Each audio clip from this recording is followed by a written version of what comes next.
Anton Chejov, El beso. El 20 de mayo a las 8 de la noche, las 6 baterías de la Brigada Norte de Artillería, que se dirigían al campamento, se detuvieron para pasar la noche en el pueblo de Mestechki. En pleno trajín, cuando algunos oficiales afanaban junto a los cañones y otros, agrupados en la plaza junto a la verja de la iglesia, escuchaban los informes de los furrieles, detrás de la iglesia apareció un jinete vestido de civil y montado en un caballo extraño. De pelo bayo y de pequeña estatura, tenía un cuello hermoso y una cola cortada, y no avanzaba de frente sino más bien de costado, haciendo con los cascos pequeños movimientos de baile, como si alguien se los fustigara con el látigo. Una vez se hubo acercado al grupo de los oficiales, el jinete se quitó el sombrero y dijo: «Su Excelencia el Teniente General von Rabeck, terrateniente del lugar, invita a los señores oficiales a tomar el té en su casa, ahora mismo». El caballo inclinó la cabeza, bailoteó y retrocedió de costado. El jinete volvió a ponerse el sombrero y un instante después desapareció detrás de la iglesia junto con su extraña cabalgadura. «¡Al diablo!», rezongaban algunos oficiales dirigiéndose a sus alojamientos. «En vez de dormir habría que ir a ver a este von Rabeck y tomar su té. Ya se sabe qué clase de té vamos a tomar allí». Los oficiales de las 6 baterías recordaron vivamente lo que había sucedido el año anterior durante las maniobras cuando ellos, junto con oficiales de un regimiento de cosacos, habían sido invitados a tomar el té por un conde, terrateniente local y militar retirado. El hospitalario y afable conde los había tratado muy bien, dándoles de comer y beber, y no les había permitido retirarse a sus alojamientos, ofreciéndoles albergue en su propia casa. Por supuesto que todo ello estaba muy bien y no dejaba de ser nada mejor.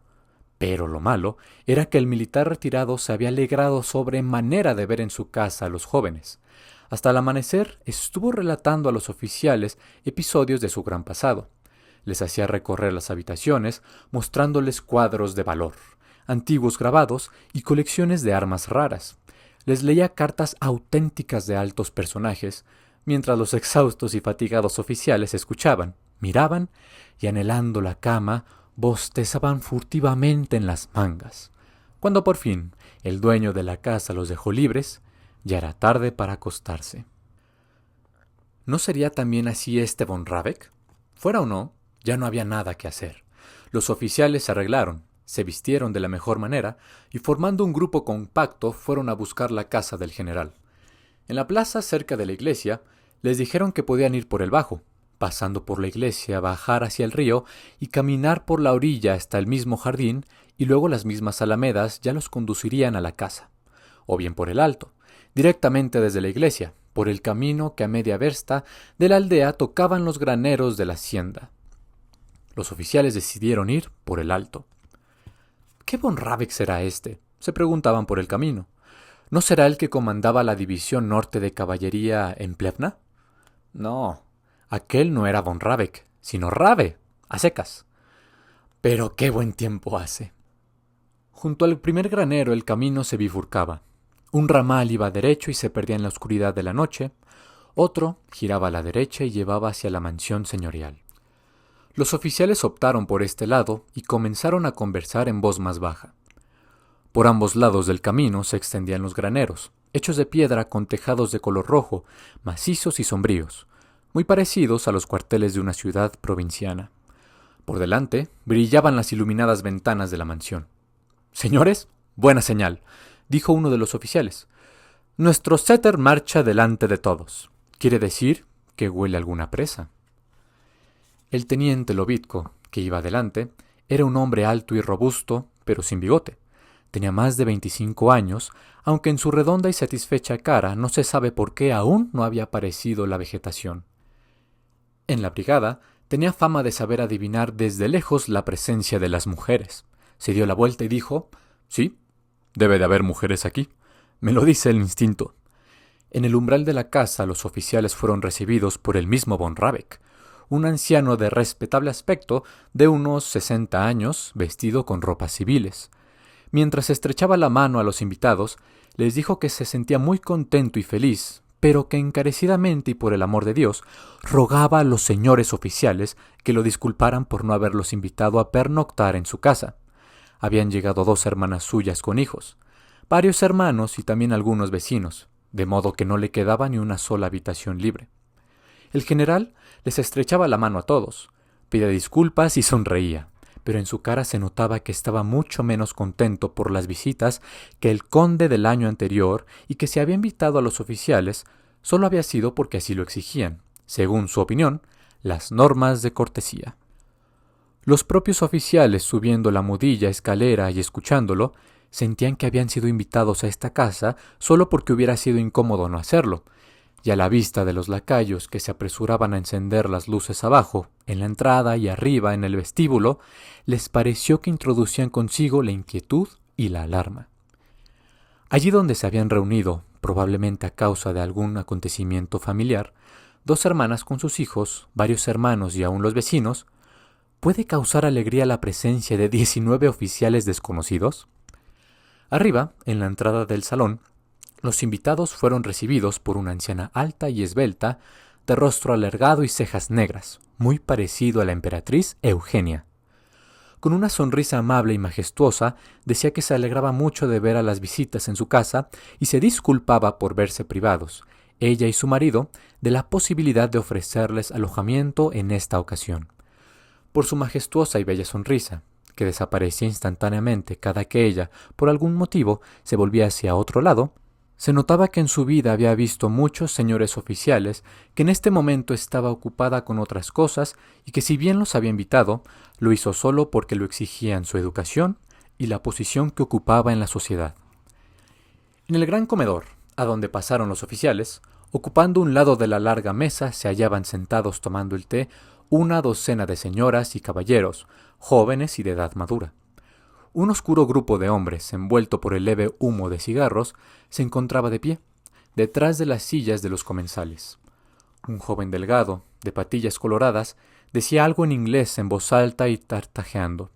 Detrás del grupo, a través de la puerta, veíase un cuarto lleno de luz, con mobiliario azul. «Señores, ustedes son tantos que no hay ninguna posibilidad de presentarlos», dijo el general en voz alta, tratando de parecer muy alegre. «Preséntense ustedes mismos, señores, sin ceremonias». Los oficiales, unos con caras serias y hasta severas, otros con sonrisas forzadas y otros sintiéndose muy incómodos, hicieron reverencias de cualquier modo y se sentaron a la mesa. El que más incómodo se sentía era el capitán Ryabovich, un oficial de baja estatura y algo encorvado con anteojos y patillas de lince. Mientras algunos de sus camaradas se ponían serios y otros sonreían forzadamente, la cara, las patillas de lince y los anteojos del capitán parecían decir: «Yo soy el oficial más tímido, más modesto y más incoloro de toda la brigada». En el primer momento, al entrar en el comedor y luego tomando el té, de ninguna manera podía concentrar su atención sobre un rostro o un objeto. Las caras, los vestidos, las talladas jarras con coñac, el vaho que se elevaba de los vasos, las esculpidas cornisas, todo ello se fundía en una inmensa impresión general que le inspiraba inquietud y deseo de esconder la cabeza. Igual que un recitador que por primera vez actuó ante el público, veía todo lo que había delante de su vista, pero lo visible no se entendía bien. Tal estado en que el sujeto ve pero no entiende es denominado por los fisiólogos como ceguera psíquica. Poco después, una vez familiarizado con el ambiente, Ryabovich recobró la vista y se puso a observar. Al ser hombre tímido y poco sociable, antes que nada le llamó la atención aquello que él nunca tenía, o sea, el descomunal coraje de sus nuevos conocidos. Von Rabeck, su mujer, las damas de edad, una señorita con vestido de color lila y un joven de patillas coloradas, quien resultó ser el hijo mayor de Rabeck, con mucha habilidad, como si lo hubieran ensayado antes, se situaron entre los oficiales y enseguida entablaron una acalorada discusión, en la cual los invitados no podían menos que tomar parte. La señorita de lila comenzó a demostrar calurosamente que la vida de los artilleros era mucho más fácil que la de los oficiales de caballería o infantería, mientras que Rabeck y las 2 damas de edad afirmaban lo contrario. Sobrevino una conversación entrecruzada. Ryabovich miraba a la señorita de lila discutir con vehemencia sobre un tema que le era extraño y no le podía interesar, y observaba cómo aparecían y desaparecían en su cara las ficticias sonrisas. Von Rabeck y su familia, Hábilmente arrastraban a los oficiales a la discusión, al tiempo que vigilaban con atención sus vasos y sus bocas para cerciorarte de si estaban todos bebiendo, si no le faltaba a alguien el azúcar, y por qué fulano no comía los bizcochos y sutano no bebía coñac. Y cuanto más miraba y escuchaba a Riabovich, tanto más le gustaba aquella familia, poco sincera, pero bien disciplinada. Después del té, los oficiales pasaron a la sala. El olfato no había engañado al teniente Lovitko. Había en la sala muchas señoritas y damas jóvenes.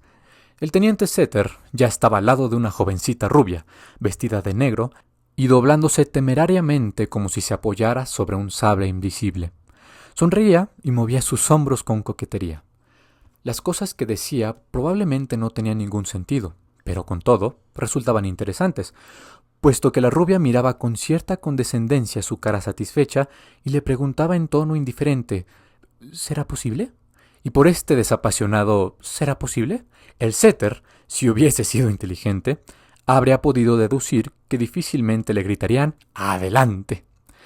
Atronó el piano. Un melancólico vals salió volando de la sala a través de las ventanas abiertas de par en par, y todos, sin saber por qué, recordaron que estaban en primavera y que a las ventanas asomábase la noche de mayo. Todos sintieron flotar en el aire la fragancia de las frescas hojas de álamo, de rosas y lilas.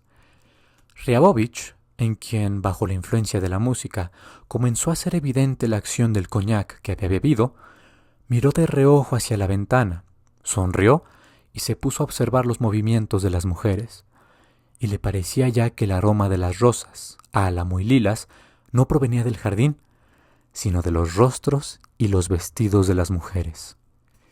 El hijo de Rabeck invitó a una joven flaca y bailó con ella 2 vueltas. Lovitko se precipitó deslizándose por el parquet hacia la señorita alilada y la llevó en un giro vertiginoso por la sala. El baile había comenzado. Riabovich estaba de pie junto a la puerta entre las personas que no bailaban y se dedicaban a observar. En toda su vida no había bailado una sola vez y nunca había tenido la ocasión de abrazar el talle de una mujer decente.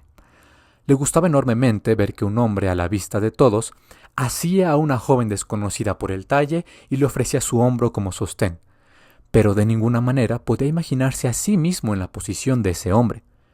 Hubo un tiempo en que envidiaba el coraje y la desenvoltura de sus camaradas y sufría.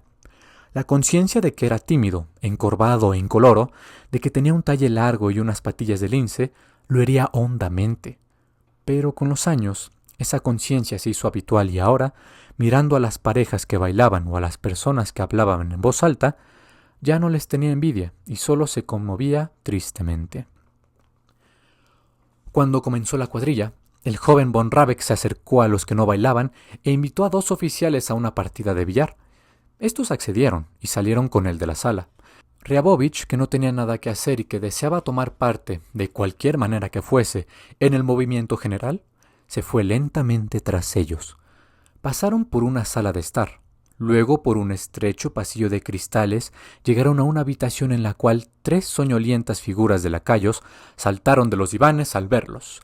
Finalmente, después de atravesar toda una serie de habitaciones, el joven Rabeck y los oficiales entraron en una pequeña estancia donde había una mesa de billar. Comenzó el juego. Riabovich, que nunca había practicado ningún juego excepto los naipes, estaba parado junto al billar y miraba a los jugadores con indiferencia, mientras estos, con las guerreras desabrochadas, caminaban taco en mano, decían chistes y gritaban palabras incomprensibles. Los jugadores no lo notaban, y solo de vez en cuando alguno de ellos, después de darle un codazo, sin querer o rozarlo con el taco, se daba la vuelta y decía «¿Pardon?». No habían terminado aún la primera partida, cuando yo estaba aburrido y le parecía que sobraba allí, que estorbaba.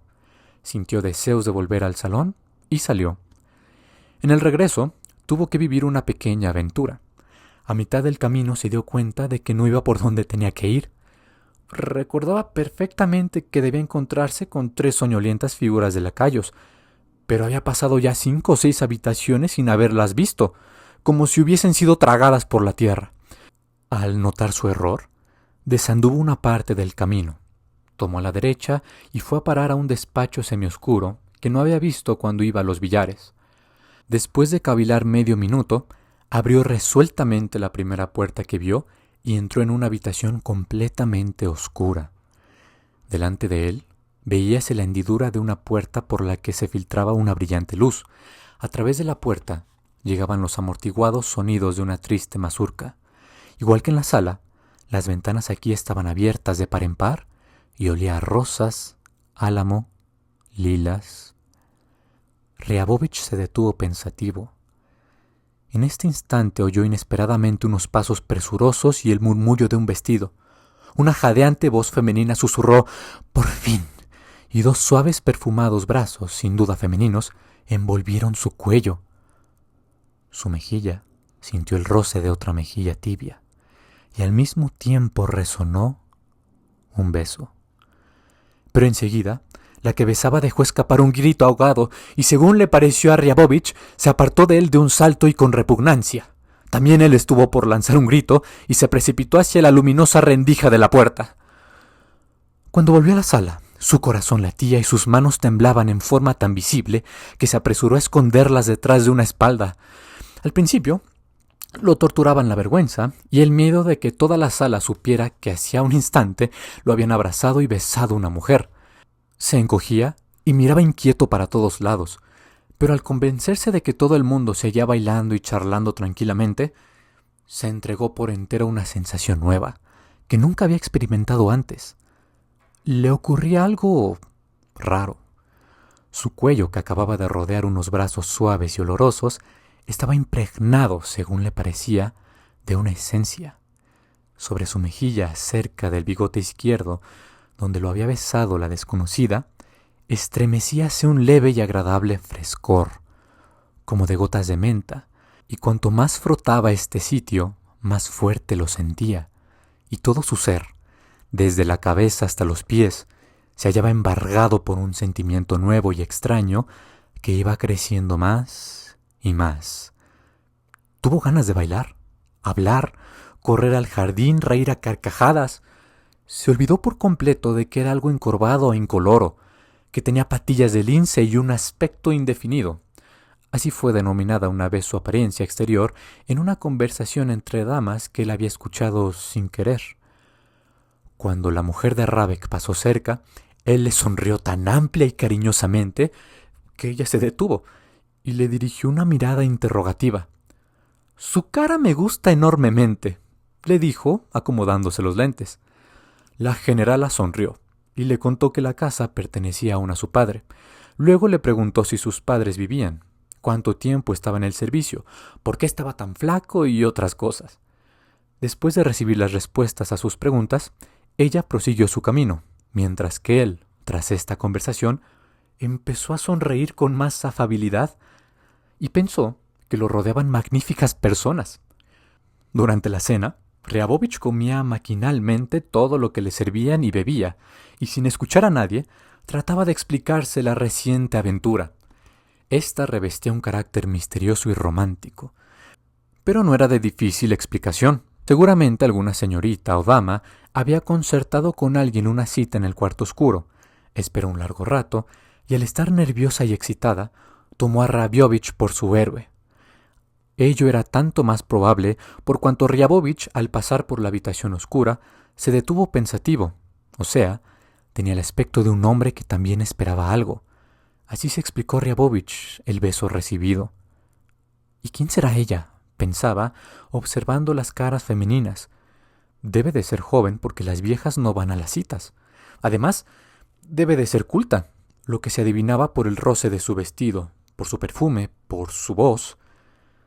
Detuvo su mirada en la señorita de lila, y ésta le agradó mucho. Tenía hermosos hombros y brazos, un rostro inteligente y melodiosa voz. Mirándola, Riabovich sintió deseos de que aquella desconocida fuera precisamente ella, y ninguna otra. Pero ella dejó oír una risa no muy franca, y frunció su larga nariz que le pareció aventajada. Entonces, dirigió la mirada a la rubia del vestido negro. Era más joven, más sencilla y más sincera. Tenía unas sienes deliciosas y bebía de su copa en forma muy elegante. Ahora, Riabovich deseó que esa fuese aquella. Empero, Encontró muy pronto que su cara era chata y fijó los ojos en la vecina de ella. Es difícil adivinar, pensó soñando. Si a la de Lila le tomara solo sus hombros y sus brazos, y agregara las sienes de la rubia y los ojos de esta que está a la izquierda de Lobitko, entonces sumó mentalmente y obtuvo la imagen de la joven que lo había besado, imagen que deseaba, pero no podía encontrar entre las sentadas a la mesa. Después de la cena, los oficiales, satisfechos y algo ebrios, comenzaron a despedirse y a dar las gracias. Los dueños de casa volvieron a pedir disculpas por no poder invitarlos a pernoctar. «Estoy muy contento, señores», decía el general, y esta vez era sincero. Probablemente porque despidiendo a los invitados la gente suele ser mucho más sincera y bondadosa que recibiéndolos. «Muy contento. Hagan el favor de visitarnos otra vez cuando vuelvan, sin ceremonias». «¿Pero dónde van? ¿Quieren ir por arriba?» No. Vayan por el jardín, por abajo. Está más cerca». Los oficiales salieron al jardín. Después de la brillante luz y el ruido, el jardín les pareció muy oscuro y silencioso. Hasta el portón caminaron callados. Estaban semiborrachos, alegres, contentos, pero la oscuridad y el silencio los volvieron pensativos por un instante. A la mente de cada uno de ellos acudió sin duda alguna la misma idea. ¿Llegaría para ellos alguna vez el tiempo en que, a semejanza de Rabeck, tuvieran una gran casa, una familia, un jardín, y que tendrían asimismo la posibilidad de agasajar a la gente, aunque fuese con poca sinceridad, de volver satisfechos, borrachos y contentos a los hombres?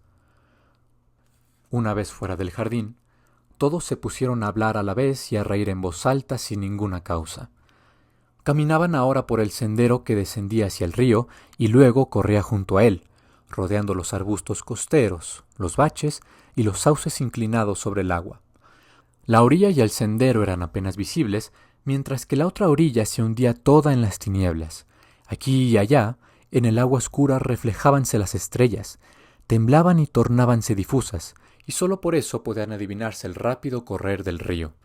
Era una noche apacible. En la otra orilla gemían las adormecidas chochas y en esta, en uno de los arbustos, sin hacer caso al grupo de oficiales, lanzaba sus trinos un ruiseñor.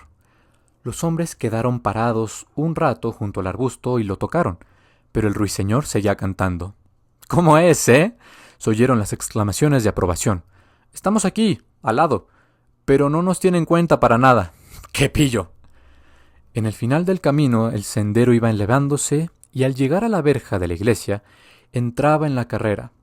Aquí, los oficiales fatigados por la marcha de ascensión, se sentaron a descansar y a fumar un poco. En la otra orilla apareció una opaca lucecita roja y ellos, como no tenían nada que hacer, durante largo rato trataron de determinar si era una fogata, una luz en la ventana o alguna otra cosa. Riabovich miraba también la lucecita, y le parecía que ésta le sonreía y le guiñaba de tal manera como si supiera lo del beso. De regreso en su alojamiento, Riabovich se desvistió deprisa y se acostó. En la misma isba se alojaban Lobitko y el teniente Mersliakov, un mozo apacible y taciturno que estaba considerado en su círculo un oficial culto y que en todas partes donde era posible se ponía a leer el Noticiero de Europa que siempre llevaba consigo. Lobitko se desvistió, paseó un largo rato de un rincón a otro con aire de hombre insatisfecho y mandó al ordenanza a buscar cerveza. Mersliakov se acostó, colocó la vela junto a la cabecera y se sumergió en la lectura del Noticiero de Europa. «¿Quién será ella?», pensaba Riabovich, mirando al cielo raso ennegrecido por el humo.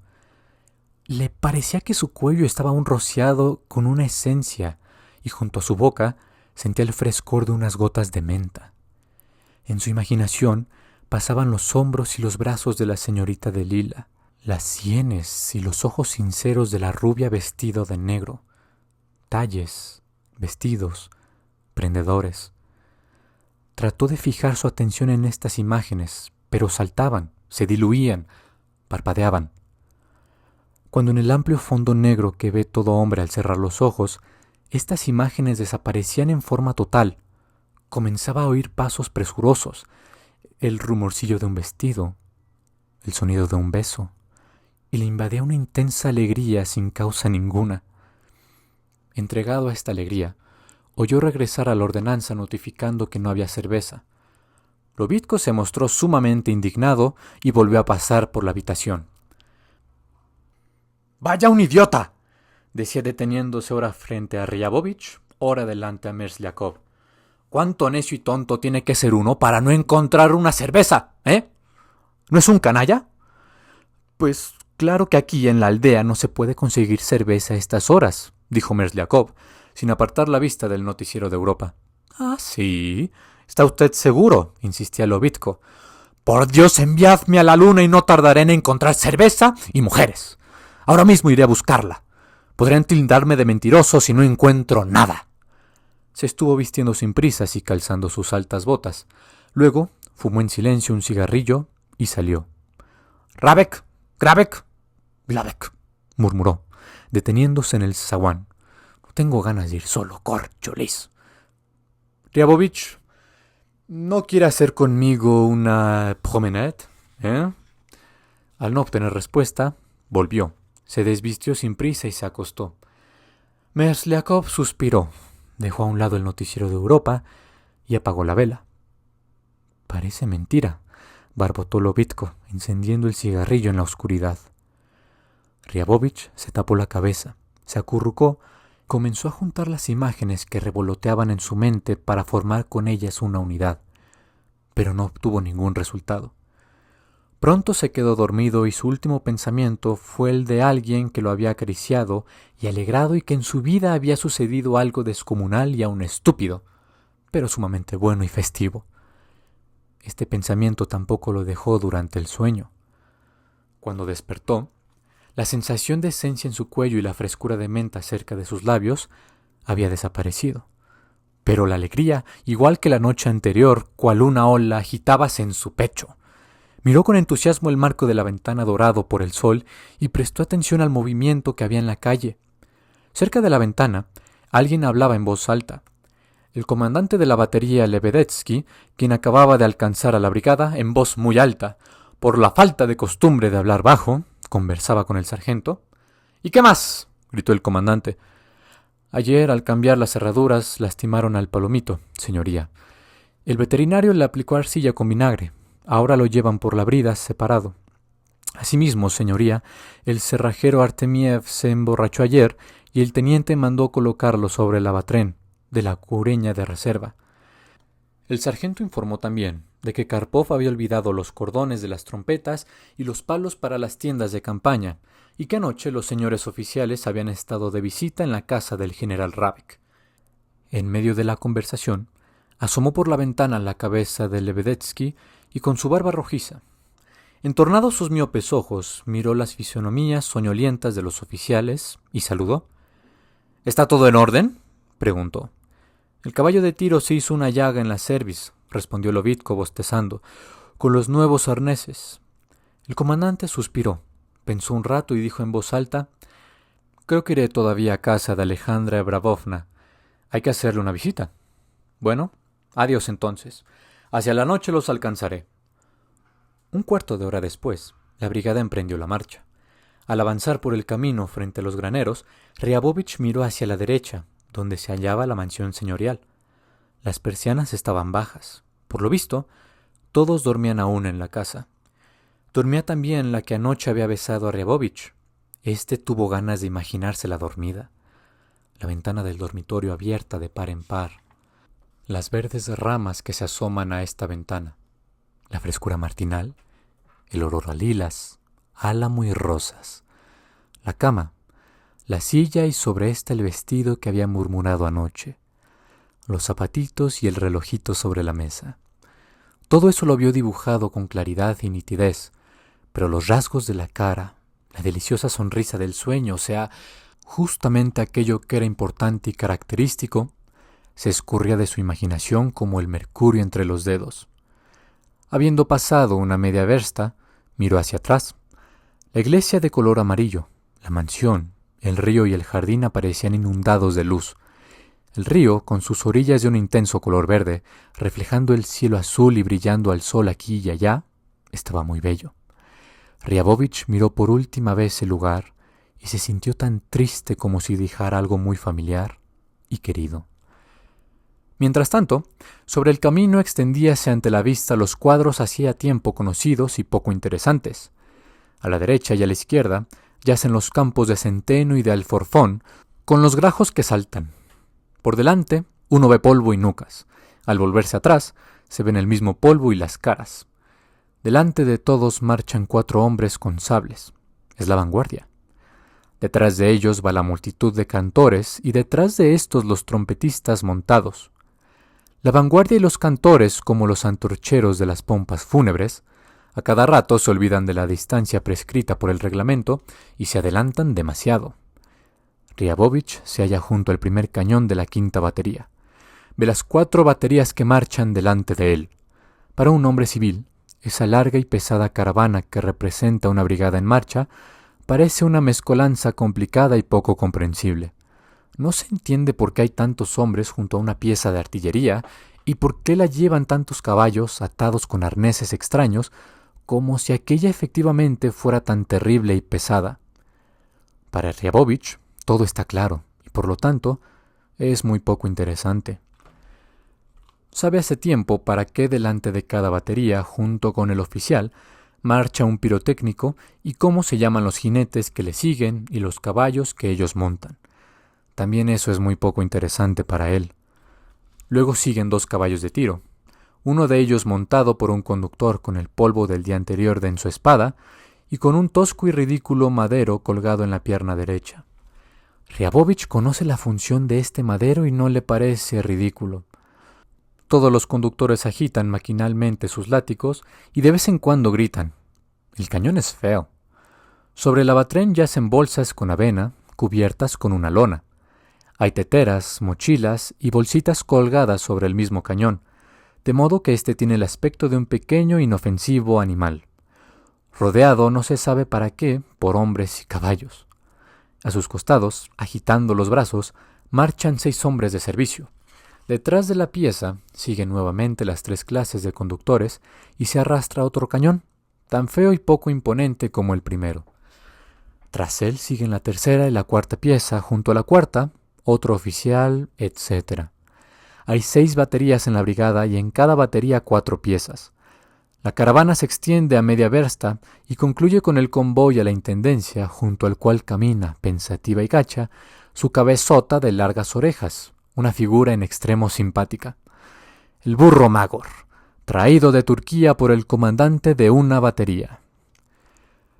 Riabovich miraba con indiferencia hacia adelante y hacia atrás. Las nucas y las caras en otra ocasión hubiera dormitado, pero ahora se sumergió por entero en sus nuevos y agradables pensamientos. Al principio, cuando la brigada emprendía la marcha, quería convencerse a sí mismo de que la historia del beso solo podía ser interesante como una pequeña y misteriosa aventura, que en realidad era insignificante, y que pensar seriamente en ella resultaba por lo menos estúpido. Pero luego desechó la lógica y se abandonó a los sueños. Ahora se veía sentado en la sala de la mansión de Rabeck, al lado de una joven parecida a la señorita de Lila y a la rubia del vestido negro. Ahora cerraba los ojos y se imaginaba con otra joven, totalmente desconocida y con rasgos faciales indefinidos. Mentalmente le hablaba, la acariciaba, se inclinaba sobre su hombro. Luego se imaginaba la guerra, la separación, el posterior encuentro, la cena con su mujer y sus niños. ¡A los palos!, resonaba el comando cada vez que descendían una colina.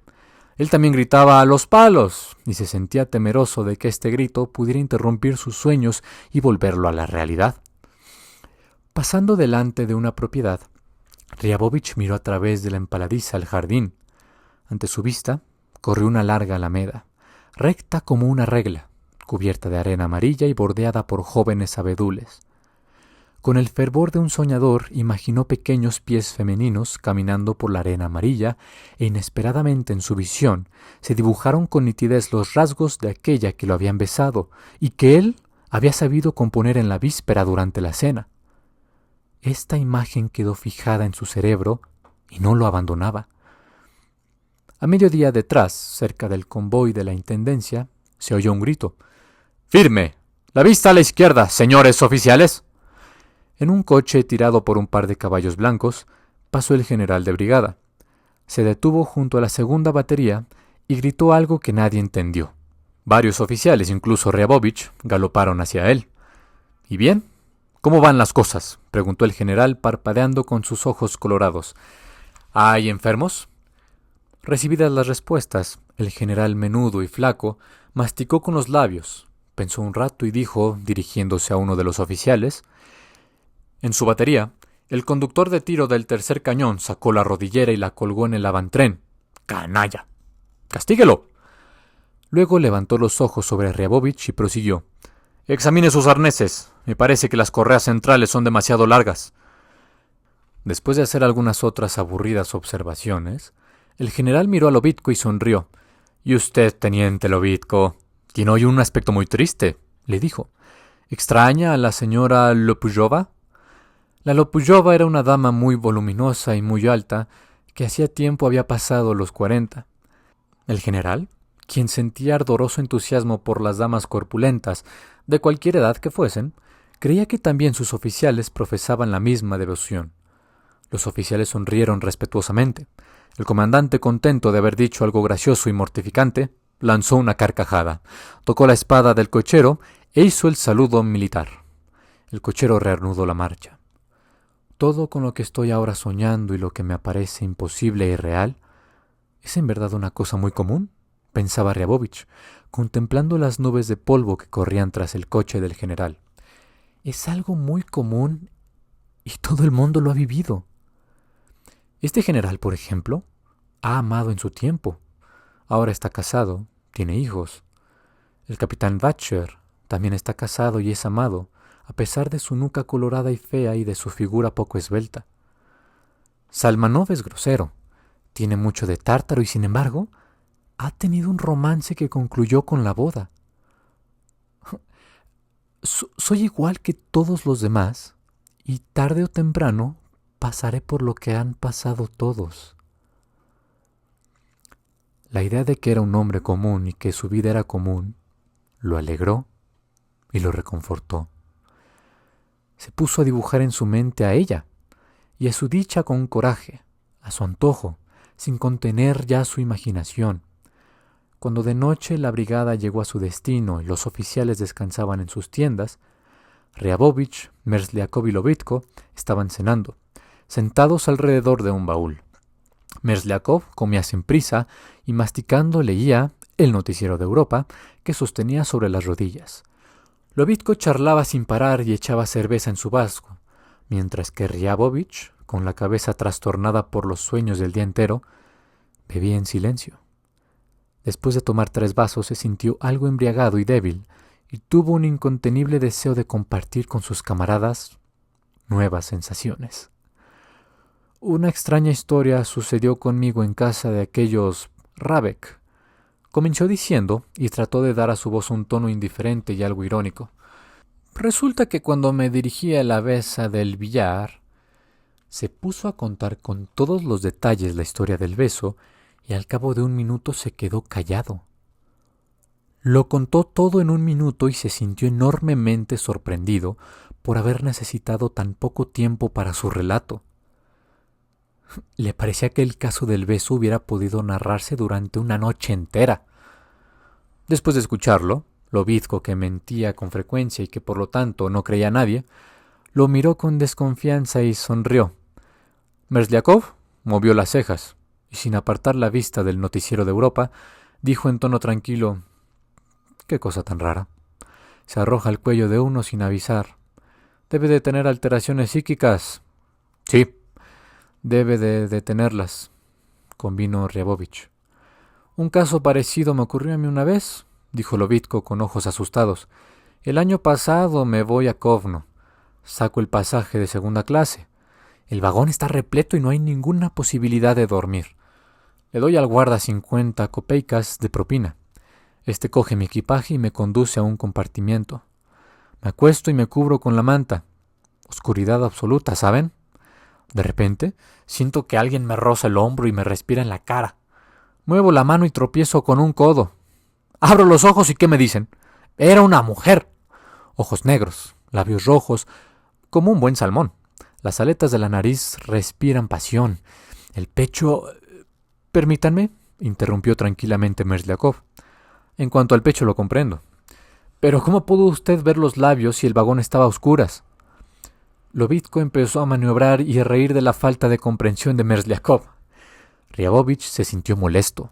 Se apartó del baúl, se echó en la cama y se juró a sí mismo no hablar jamás de sus asuntos íntimos. Comenzó la vida de campamento. Fueron sucediéndose los días muy parecidos uno al otro. En todos estos días, Ryabovich sentía, pensaba y se comportaba como un enamorado. Cada mañana, cuando la ordenanza le alcanzaba lo necesario para lavarse, se echaba el agua fría sobre la cabeza y recordaba que en su vida había algo bueno y cálido.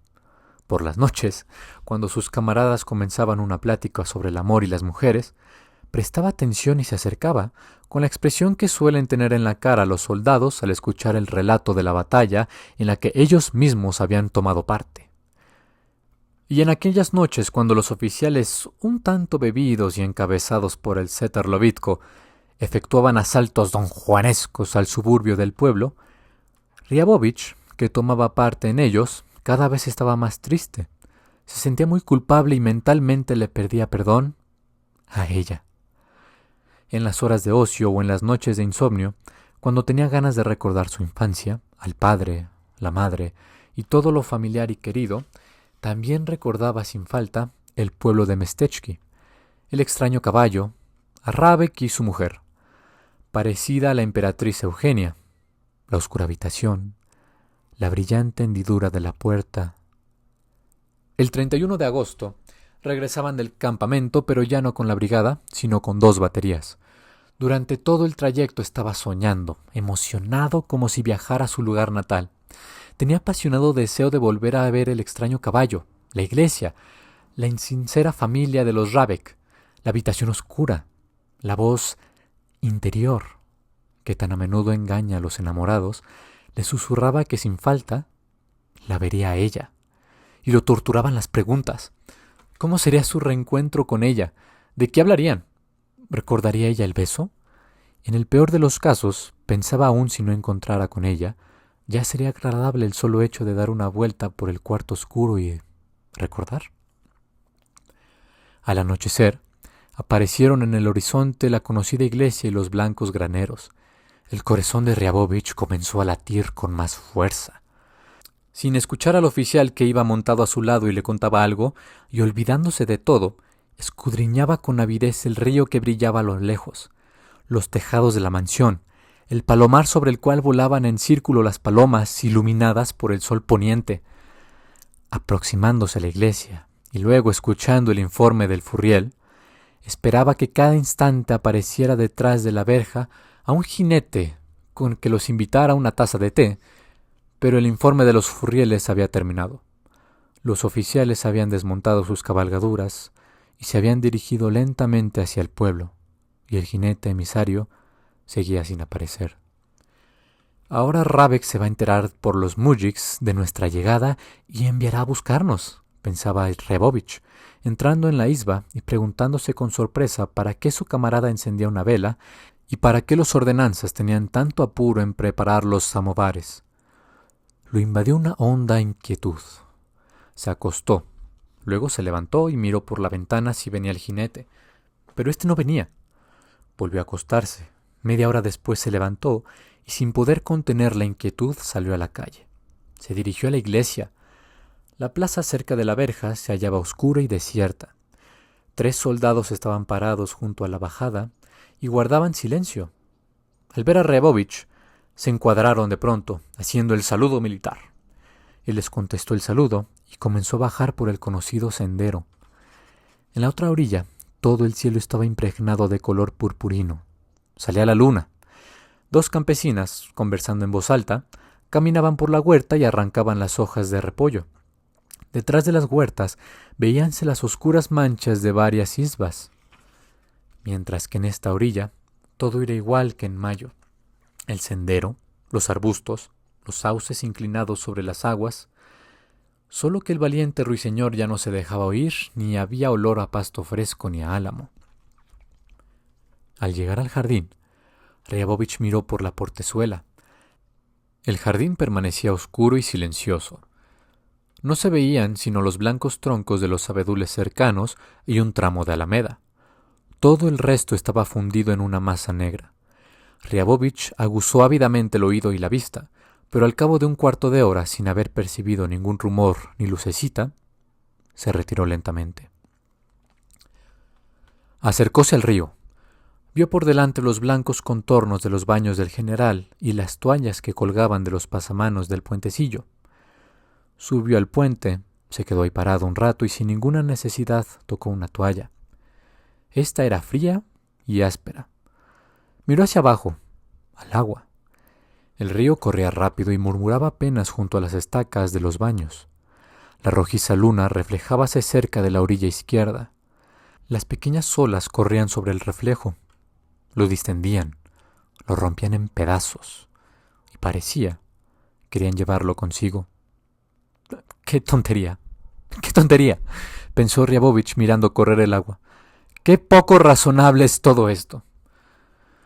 Ahora, cuando ya nada esperaba, la historia del beso, su impaciencia, sus confusas esperanzas y su desilusión se le aparecían bajo una luz más clara. Ya no consideraba extraño que no hubiera llegado el jinete y que nunca llegara a ver a la que lo había besado por casualidad en lugar de otro. Al contrario, sería extraño que la viese. El agua corría sin saber a dónde ni para qué. De la misma manera había corrido también en mayo. En aquel entonces pasó de un riacho a un río grande, del río al mar. Luego se evaporó, se convirtió en lluvia y quizás de esta misma agua que corría ante la vista de Riabovich. ¿Por qué? ¿Para qué? Y todo el mundo, toda la vida se le aparecieron como una broma incomprensible e inútil. Habiendo apartado la vista del agua y mirando al cielo, recordó de nuevo cómo el destino en la persona de una mujer desconocida lo había acariciado sin querer. Recordó los sueños y las imágenes del verano, y su vida le pareció sumamente pobre, miserable e incolora. Al volver de su isba, no encontró a ninguno de sus camaradas. El ordenanza le informó que todos habían ido a la casa del general von Revkin, que había enviado a su jinete para invitarlos. Por un instante en el pecho de Riabovich encendióse la alegría, pero la apagó enseguida, y contrariando a su destino como si quisiera fastidiarlo, se desvistió y se metió en la cama.